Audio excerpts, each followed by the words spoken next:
Shalom. I'm making this video as a rant and as a way to vent frustration because one thing, I'm tired of being proven right. I know a lot of people kind of think that being proven right is something that people revel in, but in this case, not so much, because being proven right just basically means, in this case, our people are due to have to endure more problems, more hardships, and more tests, if you will. In my previous short video where I talked about Juneteenth and how I thought our people should not celebrate that supposed holiday, basically because of the month it falls into, and that it's been tainted completely by that narrative that this month of June has been given over to. I stated that we're in a time where certain people, and I use that term very loosely, I rather just call them creatures. Certain creatures are in a very desperate state of mind. They're desperate to push their narratives, not just on us, but on the entire planet. And when they seem to get, it seems to be a never-ending narrative that anytime these creatures get desperate, they come crawling to us for help. Now, I've been noticing this for years. Anytime they are desperate to push their agendas that they may not be able to get traction on, you better believe the next stop is going to be to burden American Israelites with some type of new plight that they hope gets them the ground, the traction that they want. Now, we saw this, I believe, a few weeks ago in Buffalo, New York. That event in Buffalo, New York was a primer for the gun control debate that we are hearing every day now. What happened in Uvalde, Texas was just fuel on the fire, but the fire was started in the Buffalo event. Make no mistake. And we know the majority of people who died in the Buffalo event. So this is another example of what I'm talking about. They've been wanting to push their gun control narrative. They haven't been able to get traction. So in their desperation, they saw fit to sacrifice 10 American Israelite lives to start the fire. And then they went on to sacrifice the lives of children to add fuel to the fire that they started. Well, it would appear that now they are in another desperate state of mind. The desperation has not ended. And so once again, they come back to the well of American Israelite suffering. So what we see now is that in Texas, all of a sudden the state of Texas is a big deal. And yes, it's the state that I reside in. So now we have the GOP party. And we have the sudden emergence of a new GOP party platform. And to go along with that, all over the mainstream media, we have the talks of the far-right emergence in the GOP party in Texas. Now, when you look at a lot of the things that this new GOP platform is talking about,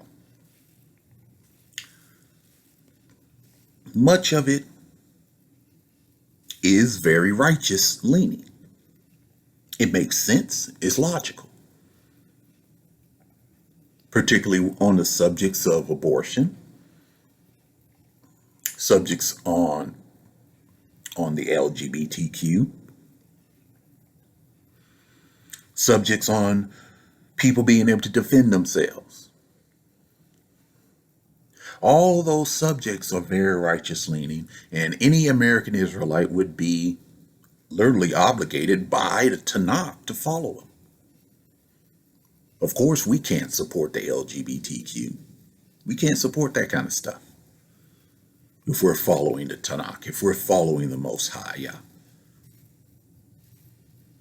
We cannot support the sacrifice of unborn children.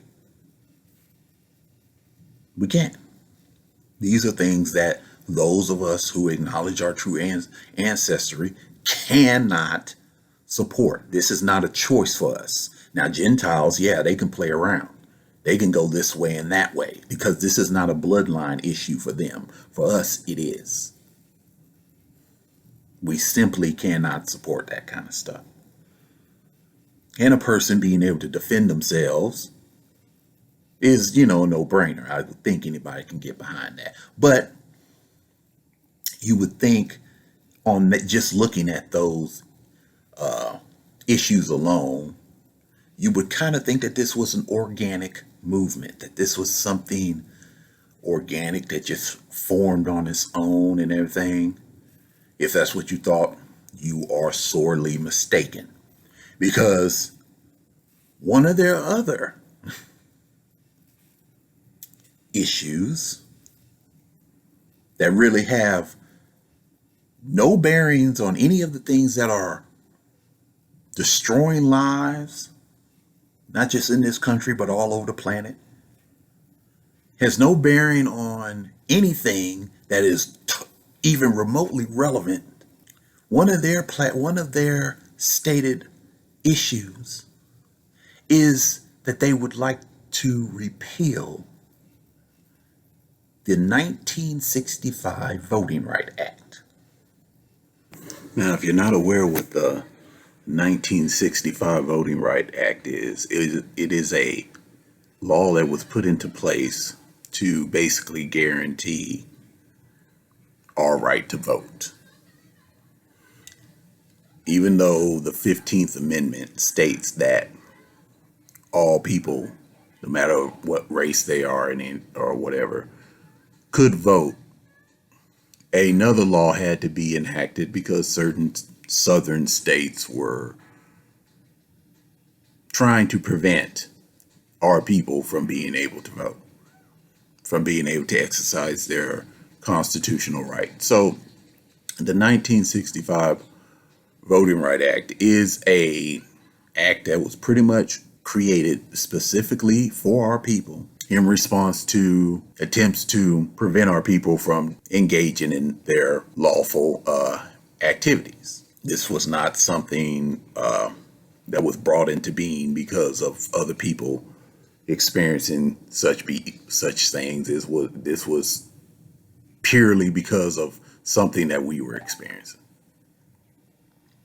Now, it can be argued that voting is a non-issue. Voting is a practice of engaging in a rigged game. But that's not the point of my video, and that's also not the point of why this has been brought to bear as an issue for this new GOP party. This is meant to get our attention. This is meant to get us to see everything else that this new GOP party is supporting as being just an extension of white supremacy. So this is on their agenda too. They want to repeal that. Why? Where does this come from? How is this relevant to what is happening on this planet? How is this relevant to the wars? How is this relevant to the food shortages? How is this relevant to the surging gas prices, the surging food prices that we're seeing. How is this relevant to pandemics being released on on the planet? How is this relevant to vaccines being released on the planet as response to those supposed pandemics? How is this relevant to anything that is harming or destroying this planet in the last decade? There is no relevancy. There is no reason for this to even be on the agenda other than one reason and one reason only. And that is to get us involved. That is to give us a reason to run away from all the other issues, like I said, that are righteous, to get us to run away from those issues because of this taint. See, I made a video a few years ago, a year or so ago, I don't know how long ago it was, where I talked about compartmentalization. And this is a term that I use. I don't know if this is the true term for it, but the way I described it is that if you want a person to avoid a certain behavior, you create a narrative, and then that is negative, that you know that that person will not like, and then you associate that behavior with it. We saw this with Donald Trump. Certain ideologies and certain ways of thinking and rights and everything, these globalist people do not want Americans in general, people in general, to support. So they made Donald Trump the personification of these. Primarily, it revolved around free speech. This is why Donald Trump was tweeting so much. He was tweeting. If you remember, he was the tweeter president. This was to paint free speech with a bad light. People, to put forth the narrative that people should not be able to say whatever they want to say anytime they want to say it, because it could be fake news, a term that they coined during that time, during the Trump presidency. That whole little show of 4 years of Trump was an assault on the First Amendment right of free speech. They wanted you to hate free speech because free speech allowed people to say whatever they wanted to say, and much of what they were saying, according to the narrative, was untrue. So that's an example of compartmentalization. You present a person or a narrative that is negative, and you associate an ideology with that person. And thus, you will, since you see that person or narrative as negative, you will ultimately see that ideology that they've associated with that person as negative too.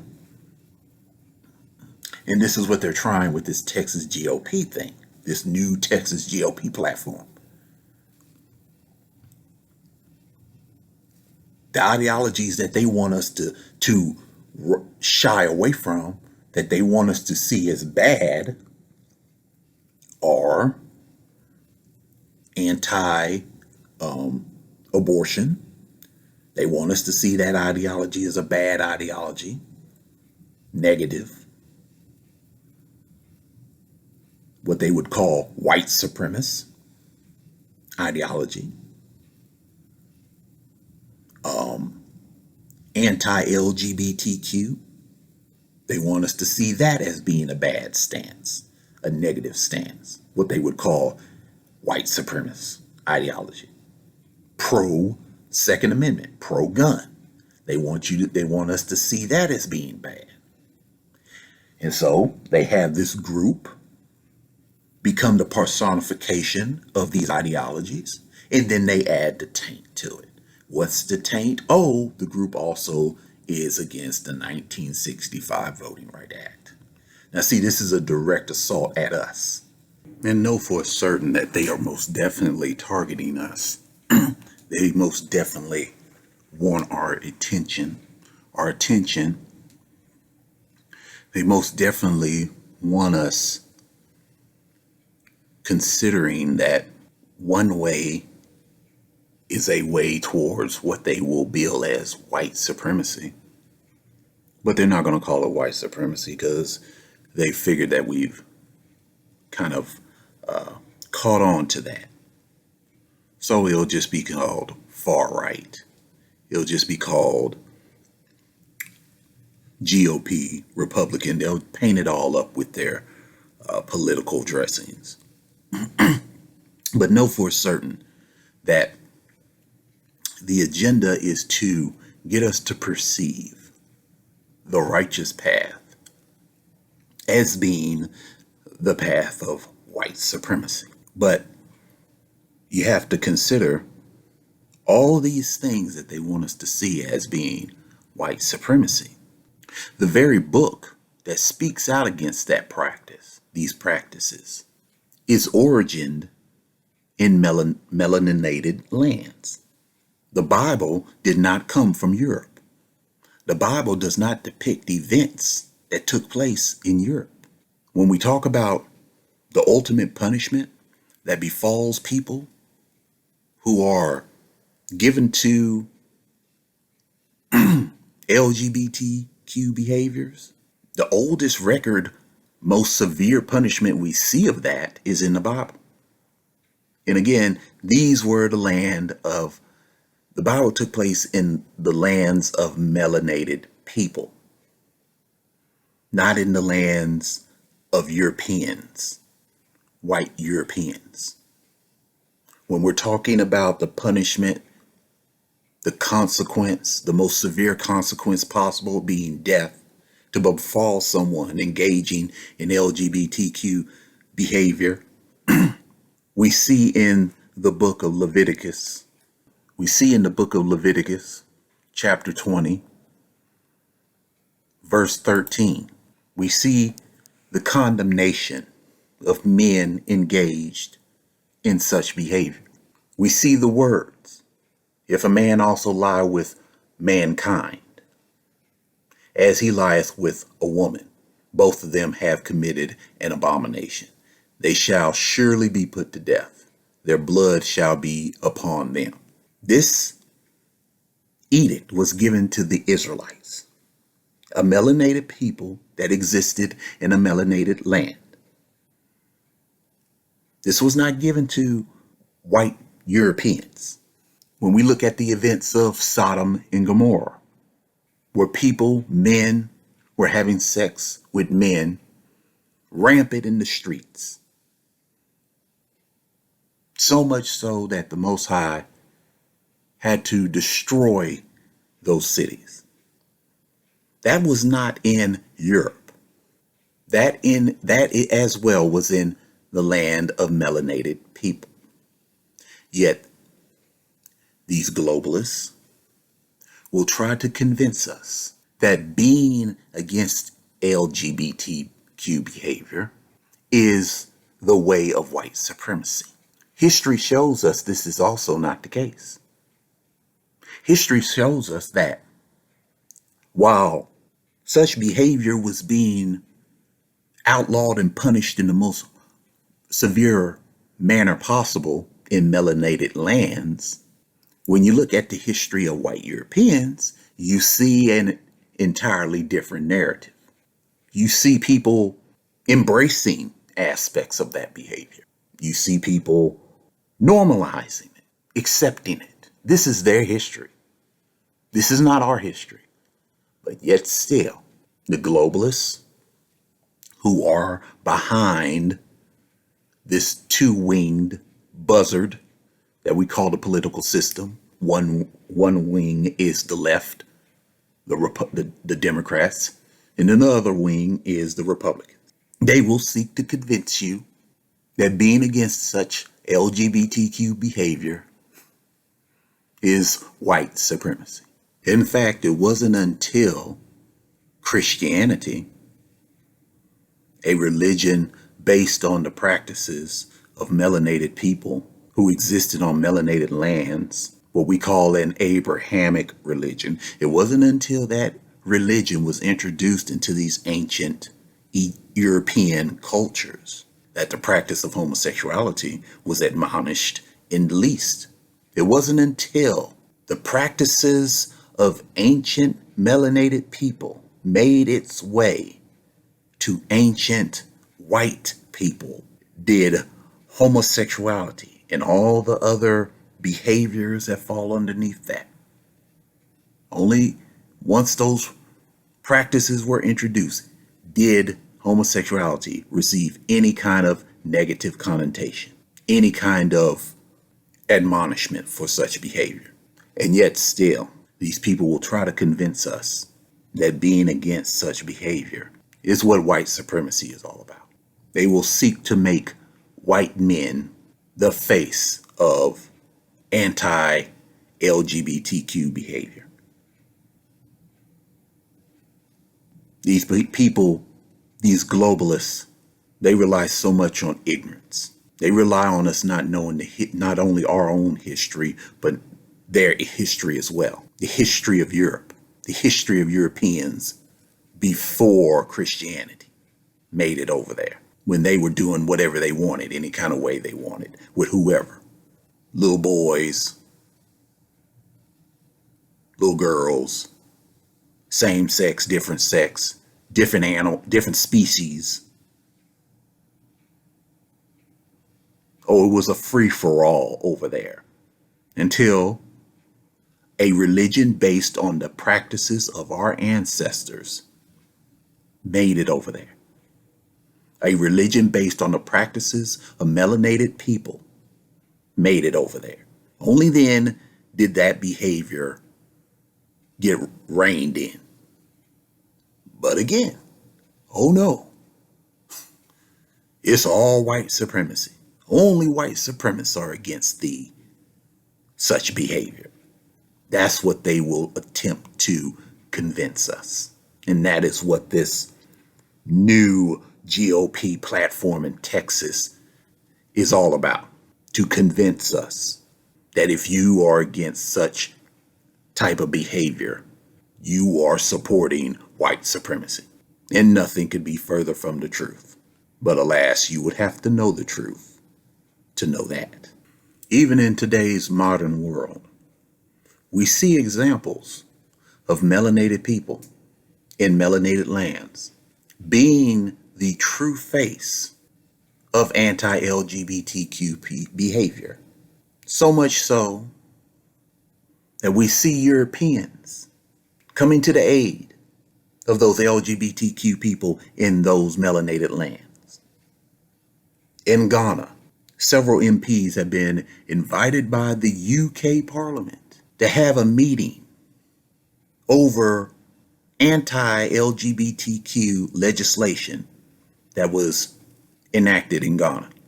So here we see, yet again, white European people being the enablers of such behavior, while black melanated people being the ones that actually stand against it. And yet still, these people will try to convince you that being against such behavior is a manifestation, is a tool of white supremacy. Even in today's world, that is contradicted. And on the subject of child sacrifice, which we call modern day, in this modern time, we call it the A word. That is something else. They would see to convince us.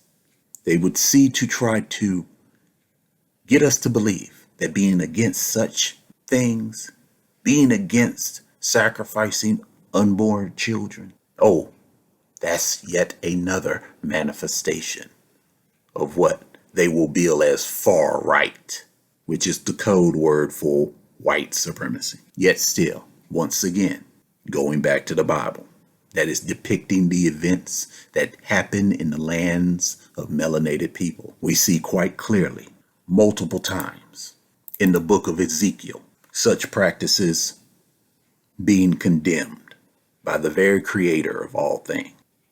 This did not happen in the lands of white people. This did not happen in the lands of Europeans.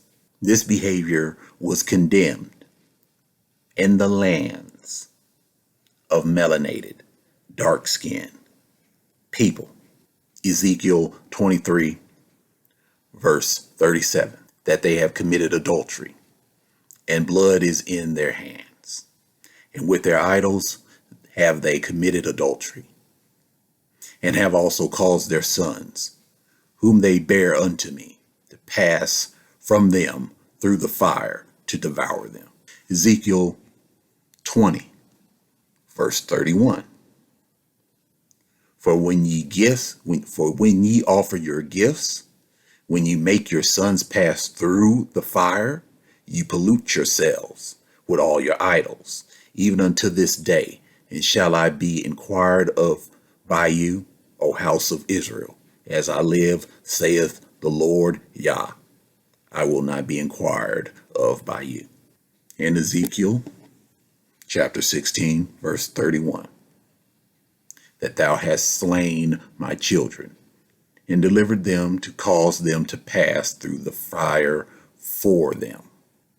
So we see 3 verses, and these were the ones that I could find just on a quick notice, condemning child sacrifice, condemning the behavior via the words of the Creator, a condemnation that he was making upon his people, a melanated people existing in a melanated land. This did not happen in Europe. This is not the history of white Europeans.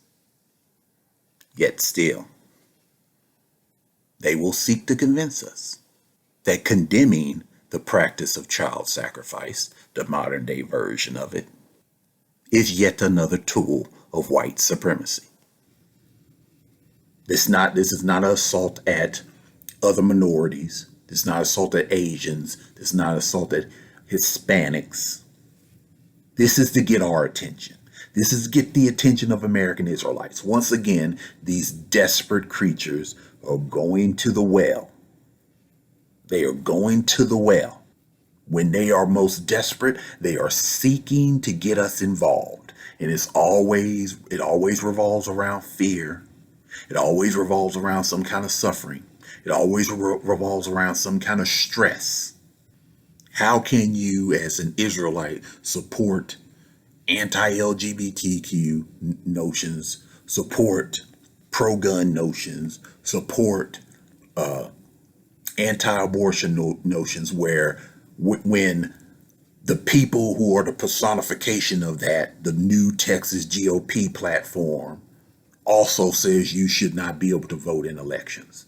That's going to be the argument. That's going to be the narrative. That's going to be the thing to put that pressure on us. And ultimately, what do they want us to do? Well, logically, they want you to run to the other side. And this is where I do believe they are making the most crucial mistake that they ever could make. Because now they are literally trying to force the people of the Most High, the descendants of the ancient Israelites, to submit to ideology that they literally cannot submit to. We don't have the luxury to make these decisions, to be able to play around with stuff like that. Like I said, we cannot be pro-LGBTQ. We cannot be pro-abortion. We cannot be all that kind of mess that the left is about. That stuff destroys us as a people. And it's one thing if we are choosing to go that way, just out of our own volition. It's another thing when you have certain elements that exist on this planet that are doing everything they can to try to force you over there. And that's the mistake that they're making. And I do believe this is going to be the catalyst that's going to set off all the prophecies that we've seen in the Bible when it comes to the end times that are to befall our enemies and this entire damn planet. The destruction, the fleeing of these individuals to their mountains, to their underground bases and stuff to try to get away from the wrath of the Most High Yah. This is how it will begin. Because now they're literally trying to force us into behavior that we don't want anything to do with, by basically making a narrative that the other side is white supremacist racism that want to put us back into slavery. That's how desperate they've gotten. And this desperation is going to be paid back in their oblivion. That's how it's going to play out. Scripture, prophecy that we see in scripture, it has a catalyst. There's going to be a reason for why everything happens. And I sincerely believe this is the reason. This is the beginning of it. In their desperation that they are basically creating the environment for their own destruction. I mean, people need to remember, September 2019 is widely believed to have been the 400-year mark of our captivity. Now, there are some articles out there that are saying that the virus that ravaged this whole planet throughout the entire year of 2020 was being circulated around as early as October of 2019. So, 1 month after our 400-year anniversary, all of a sudden, a virus started going around. A virus that would later cause global shutdowns, a record number of deaths that's still present today and ever mutating. A virus that has prompted the deployment of vaccines that could be causing a lot of problems themselves. All this started 1 month after our 400-year anniversary in this country. And we all know what 400 years represent. So, like I said, the prophecies in scripture, they'll have a starting point. There'll be something that sets them off. The wars that are to come, the destruction, the civil wars and things like that that are ordained for Babylon. There are catalysts that are going to set that off. And I do believe we are seeing the beginning of one of those catalysts, or probably the ultimate catalyst of them all. Now that these desperate creatures are trying to force us down a pathway that we literally cannot take as a people, I do believe that we are seeing the proverbial straw getting ready to drop on the proverbial camel's back. And we all know what happens once that straw lands. Shalom.